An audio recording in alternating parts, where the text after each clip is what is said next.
Hello everyone, welcome to maths with Manisha. Last video के अंदर हमने चैप्टर फर्स्ट के इंट्रोडक्शन पार्ट को कंप्लीट किया था, जिसके अंदर हमने डेसिमल एक्सपांशन भी देख लिया था। और आज से हम जो है एग्जाम्पल्स और एक्सरसाइज की ओर बढ़ने वाले हैं। तो फर्स्ट एग्जाम्पल जरा देखते हैं हमको क्या दिया हुआ है। Are the following statements are true or false, give reason for your answer. क्या ये जितने भी स्टेटमेंट्स आपको दिए हुए हैं ये ट्रू है या फिर फॉल्स है? अगर ट्रू है तो इसका रीजन दीजिए और फॉल्स है तो भी रीजन दीजिए। ठीक है, तो फर्स्ट वाला स्टेटमेंट क्या दिया हुआ है, पढ़ते हैं जरा इसको। Every whole number is a natural number. क्या सभी होल नंबर जो होते हैं वो नेचुरल नंबर होते हैं? तो सबसे पहले हम यहाँ लिख लेते हैं कि हमारे होल नंबर होते क्या है, जो जीरो से स्टार्ट होते हैं, 0, 1, 2, 3 और सो ऑन चलते हैं। और नेचुरल नंबर क्या होते हैं, 1, 2, 3, 4 और इन्फिनिटी तक। तो यहाँ पर हमको क्लियर कट एक चीज दिख रही है कि होल नंबर के अंदर 0 आता है और नेचुरल नंबर के अंदर यहाँ कुछ नहीं आता है। ऐसा जीरो नाम की चीज नेचुरल नंबर के अंदर नहीं होती, इसीलिए हमारे जितने भी होल नंबर है वो नेचुरल नंबर नहीं हो सकते। ठीक है, तो फर्स्ट वाले का आंसर क्या हो जाएगा, false, because zero is whole number but not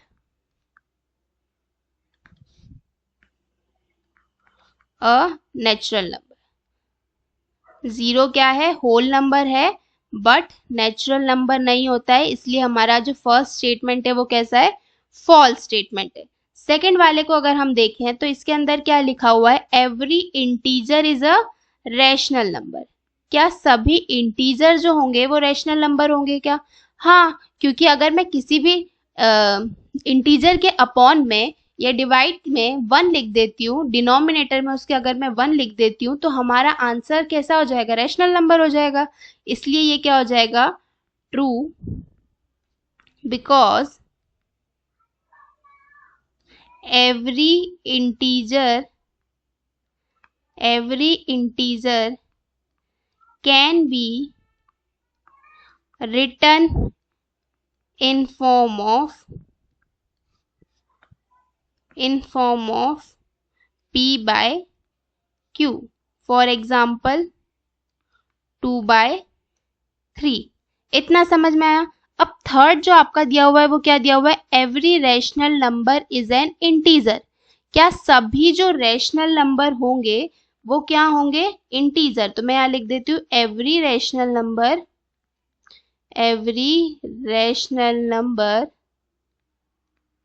is an integer. सभी जो रैशनल नंबर होंगे वो इंटीजर होंगे क्या? अब देखिए, रैशनल नंबर के अंदर 2/3, 5/4, 6/5 बहुत सारी चीज आती है, 2/3, 5/4, 6/5। बट इंटीजर्स के अंदर क्या होता है, सिर्फ हमारे कैसे नंबर आते हैं, होल नंबर आते हैं और नेगेटिव नंबर आते हैं, जिनके डिनोमिनेटर में सिर्फ क्या हो सकता है, 1 हो सकता है, ऐसे ही नंबर आते हैं। तो क्या हो जाएगा ना, ये वाले का आंसर क्या हो जाएगा, थर्ड वाले का, फॉल्स, बिकॉज ये जितने भी मैंने यहाँ नंबर लिखे हैं इसमें से एक ले लेते हैं, 5/4 is not a integer number. इतना समझ में आया? ठीक है, तो हमारे ये तीनों स्टेटमेंट्स के हमने रीजन भी दे दिए और हमको समझ में भी आ गया कि इनके आंसर क्या होंगे। अब सेकंड एग्जांपल की तरफ बढ़ते हैं और देखते हैं इसमें क्या दिया हुआ है। इसके अंदर लिखा हुआ है find 5 rational number between 1 and 2। अब आप लोग सोच रहे होंगे कि 1 और 2 के बीच में 5 नंबर ढूंढने, कहाँ से ढूंढे, डेसिमल वाले? नहीं, इन्होंने कौन से नंबर बोले हमको, रैशनल नंबर। ठीक है, जिनको हम p/q के फॉर्म में लिख सकते हैं। पर 1 ना तो p/q के फॉर्म में है और ना ही 2 हमारा p/q के फॉर्म में। तो हमको कितने नंबर निकालने हैं 1 और 2 के बीच में, 5 नंबर निकालने हैं। तो मैं क्या करती हूँ, इसमें अगर +1 कर देती हूँ, ठीक है, 5 + 1 कितना हो जाएगा, 6। और इस 6 को यहाँ पर न्यूमरेटर में भी और इसके नीचे कुछ नहीं है, 1 डिनोमिनेटर, दोनों तरफ मैं क्या कर दूंगी, मल्टीप्लाई कर दूंगी। ठीक है, तो ये क्या हो जाएगा 6/6 और इधर हो जाएगा 12/6। अब इनके बीच में मैं आसानी से क्या कर सकती हूँ, 5 नंबर निकाल सकती हूँ। 7/6, 8/6, 9/6, 10/6 और 11/6। ये हो गए हमारे 5 नंबर और यही हमारा क्या हो गया आंसर। समझ आया सभी को? 5 रैशनल नंबर निकालने, इसलिए मैंने उसके अंदर क्या ऐड कर दिया, 1 ऐड कर दिया। अगर मुझे यहाँ पर 6 रैशनल नंबर निकालने को बोलते तो मैं क्या करती, 6 + 1 7 का मल्टीप्लाई करती। आई होप इतना समझ आया होगा। तो अब हम क्या देख रहे हैं, एक्सरसाइज 1.1। धीरे धीरे हम लोग अब एक्सरसाइज की ओर बढ़ रहे हैं। ठीक है, आराम आराम से समझेंगे सारी चीजें। तो देखिए एक्सरसाइज 1.1 के फर्स्ट क्वेश्चन में क्या दिया हुआ है, इज 0 अ रैशनल नंबर? क्या 0 जो है वो रैशनल नंबर है? Can you right it in the form of p/q? क्या आप इसको p/q के फॉर्म में लिख सकते हो, जहां पर p और q कैसे नंबर होंगे, इंटीजर नंबर, और q जो है वो कैसा होगा, q is not equals to 0 होना चाहिए, यानी कि जो डिनोमिनेटर है वो 0 नहीं होना चाहिए, बस इतना सा ध्यान रखो।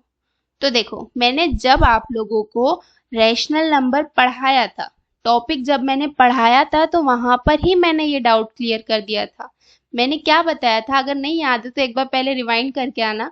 ठीक है, और अब मैं यहाँ पर फिर से बताती हूँ कि क्या हमारा 0 जो है वो रैशनल नंबर है, तो इसका आंसर होगा यस। ठीक है, अब वो कैसे होगा ये मैं बताती हूँ। क्योंकि क्या होता है ना, मैंने क्या कहा, किसी भी नंबर के डिनोमिनेटर में कुछ नहीं होता, जिसका कोई नहीं होता उसका क्या होता है 1।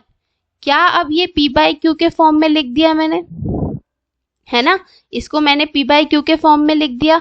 यहाँ पर 0 और 1 हमारे कैसे नंबर हैं, इंटीजर नंबर है, यानी कि p और q हमारे कैसे हो गए, ये वाली कंडीशन सेटिस्फाई हो गई, p और q कैसे नंबर हो गए, इंटीजर नंबर हो गए।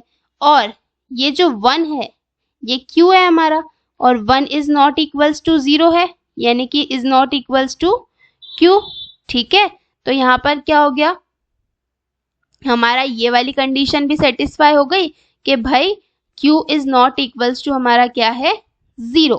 अब इन्होंने क्या कहा है कि हमको थोड़ा सा प्रॉपर वे में लिखना पड़ता है आंसर। ऐसा तो है नहीं, अब हम समझ गए कि हाँ भाई 0 जो है वो रैशनल नंबर होता है, क्योंकि उसके डिनोमिनेटर में हम 1 भी लिख सकते हैं, 2 भी लिख सकते हैं, और p और q की वैल्यू इंटीजर भी हो जाएगी, और q is not equals to 0 भी हो जाएगा। अब इसको थोड़ा सा ना तरीके से लिखना भी पड़ता है। देखते हैं जरा क्या लिखेंगे हम इसका statement. Yes, 0 is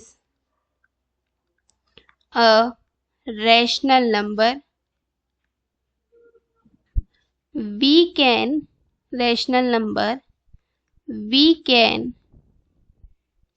write it in the form of p/q, ठीक है, where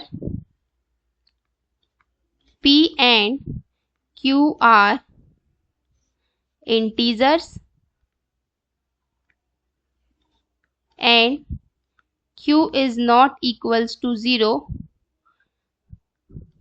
0 can be represented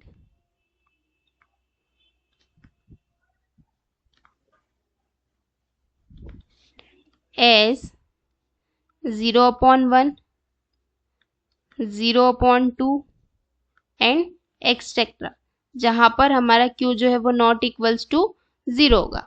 समझ आया आप सभी को?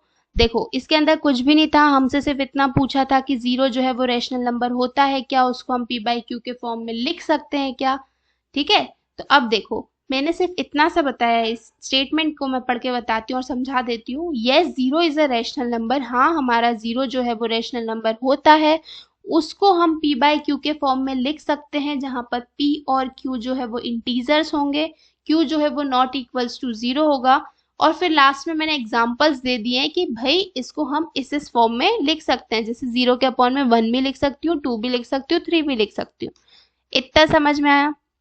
आगे बढ़ते हैं सेकेंड क्वेश्चन की ओर, और अब पढ़ते हैं जरा। Find 6 rational number between 3 and 4। अब देखो ये अभी एग्जाम्पल जैसा ही क्वेश्चन है, सेम क्वेश्चन आया था एग्जाम्पल नंबर 2 के अंदर। अभी यहाँ पर मेरे को एक चीज आपको याद होनी चाहिए कि अगर मैंने 5 रैशनल नंबर निकाले थे तो ऐड 1 करके मल्टीप्लाई किया था। अब यहाँ पर मुझे कितने नंबर निकालने हैं? 6। तो सबसे पहले क्या हो जाएगा? 6 + 1 7। तो multiply 7 in numerator and denominator।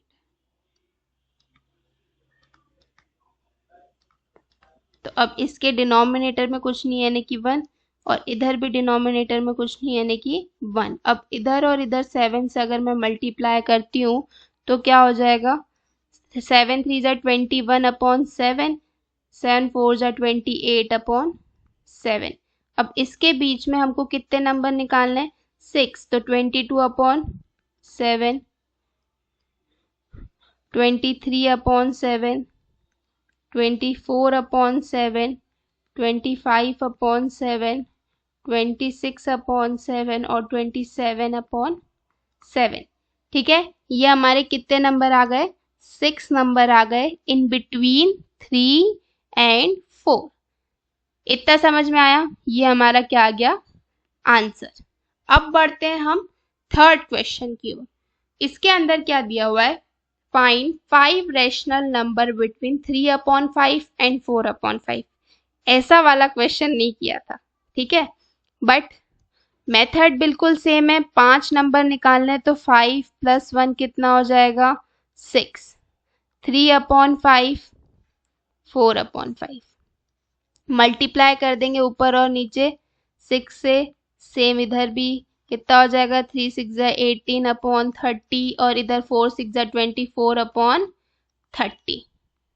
कितने नंबर निकालने हैं भाई? 5 नंबर निकालने हैं। तो कितना हो जाएगा?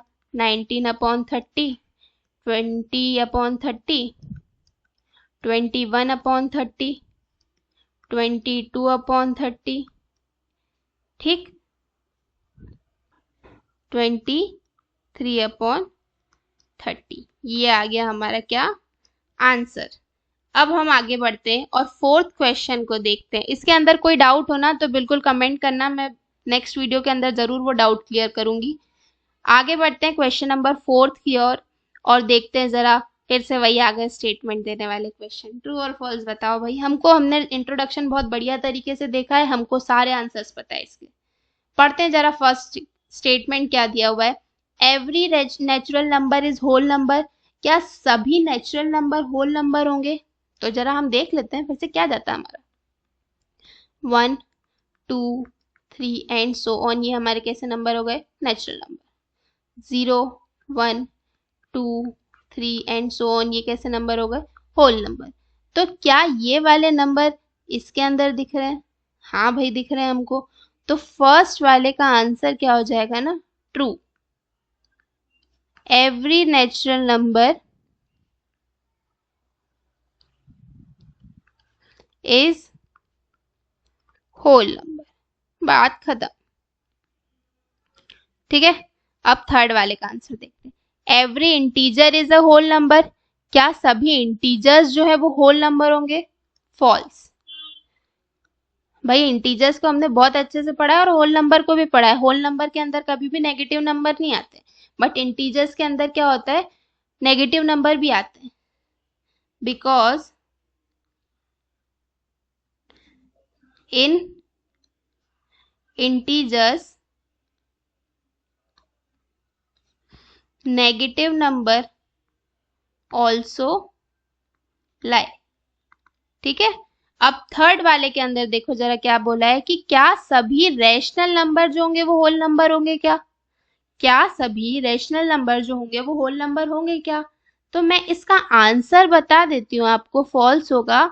बट इसका जो रीजन है वो आप लोग मुझे बताएंगे कि क्या सभी रैशनल नंबर होल नंबर होते हैं क्या? इसका आंसर आएगा फॉल्स। बट एक होमवर्क मैं आपको दे देती हूँ जो है थर्ड वाले का रीजन फाइंड आउट करना।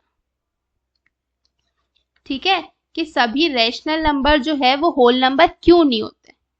ठीक, अब ये हमारी एक्सरसाइज यहाँ खत्म होती है और आगे हम बढ़ेंगे नेक्स्ट एक्सरसाइज और आगे जो भी एग्जांपल्स होंगे उनके साथ। तो आई होप आप सभी को ये वीडियो बहुत अच्छे से क्लियर समझ आया होगा, और जो भी डाउट हो आप मुझे कमेंट कर सकते हैं, और ऐसे ही लाइक शेयर एंड सब्सक्राइब कीजिए, अपने फ्रेंड्स को भी सजेस्ट कीजिए ताकि वो भी बहुत बढ़िया तरीके से मैथ्स को पढ़ सके। Thank you so much.